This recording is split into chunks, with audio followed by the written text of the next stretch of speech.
Hello, this is PJ Capozzi, Superintendent of Schools, presenting to you all the information you need to know about the fiscal year 25 levy. First, just start off at the very basics. What is a levy? The levy is the school district's authority to tax our community. We have lots of different regulations governing it, but at the essence of what the levy is, it's our ability to tax. So how is the levy created? It's actually pretty interesting. You would think that we could just say, hey, this is the tax rate we want, and if it fits within legal guidelines, and that's what we would get.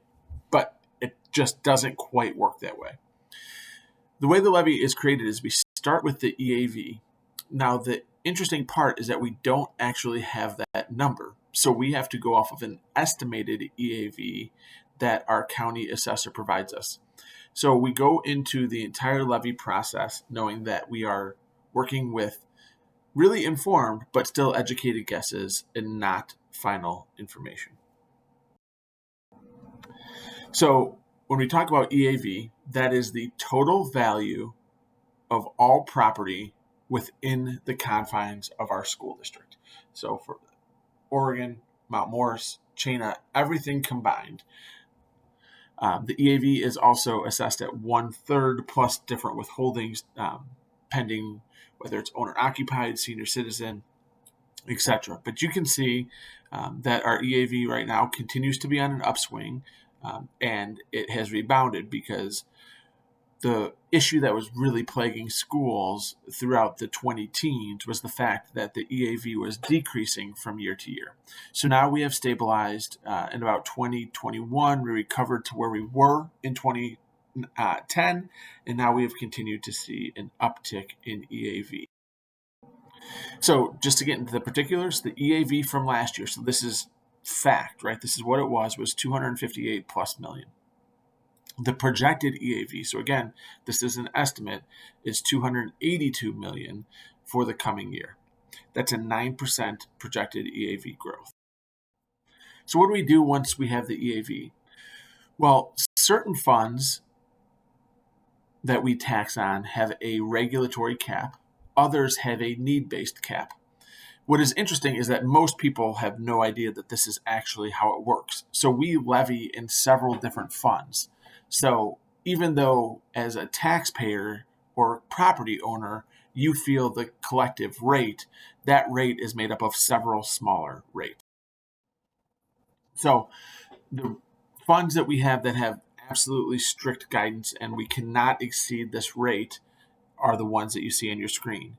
What should jump out to you and hopefully make the most sense is that the fund that is the largest is our education fund, because that is where we're bringing in money to pay for things like salaries, books, technology, food, etc., all of the things that go into educating our kids.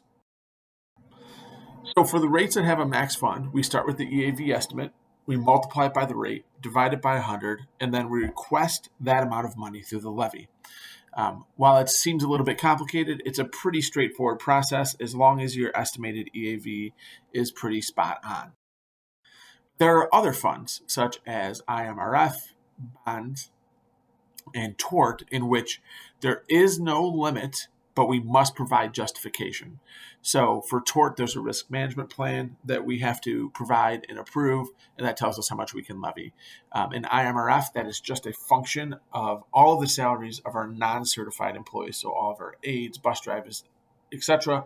Whatever it's going to take to pay that portion of IMRF, we take that calculation, we can say we need it, and we need it, we get it. And the same with bonds and interest. The way that I describe bonds and interests is that essentially it's our long-term debt, but I always view it essentially our mortgage or credit card payment as a district and what we owe.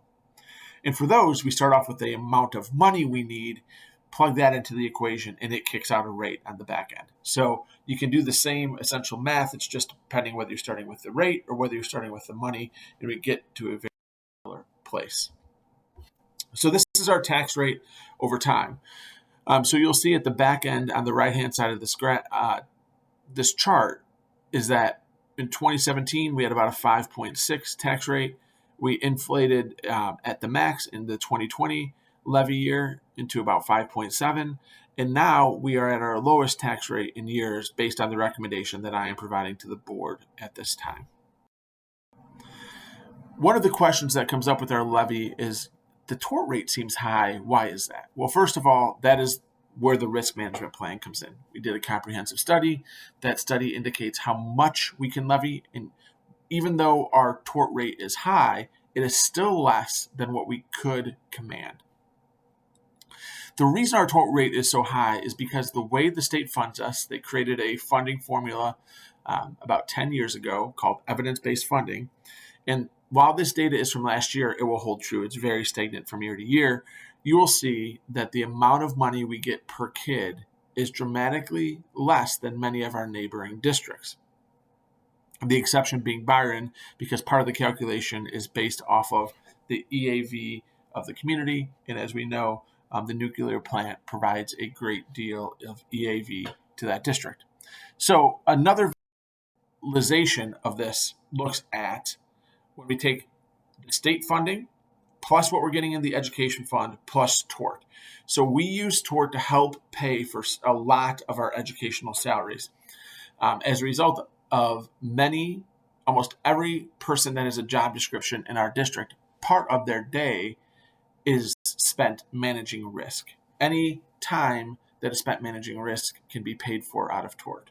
So when we look at combining the three primary ways that schools are funded, state funding, the tax that comes into the largest fund for which we levy, and tort, you can now look and see, compared to our peers, we are still the lowest. And again, this is last year's data because we don't have everyone's new data to populate this. We just have our own.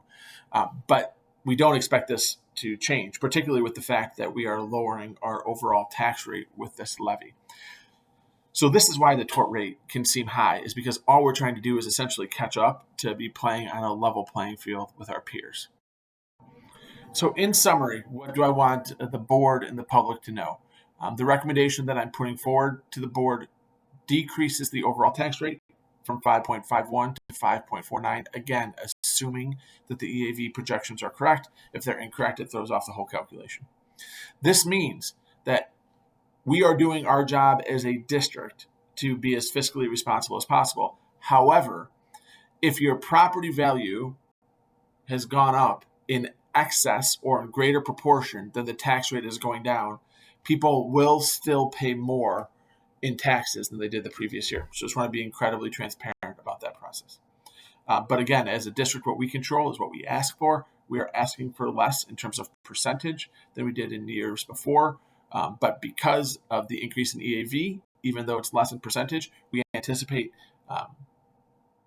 gaining more revenue than we had in years past because of the increase in EAV. Again, I know this is a really complicated subject. It's trying to distill an entire graduate class into an 8.5-minute presentation. So if anyone has any questions, please feel free to contact me, PJ Capozzi, PCAPOSEY at OCUSD.net. Thank you and make it a great day.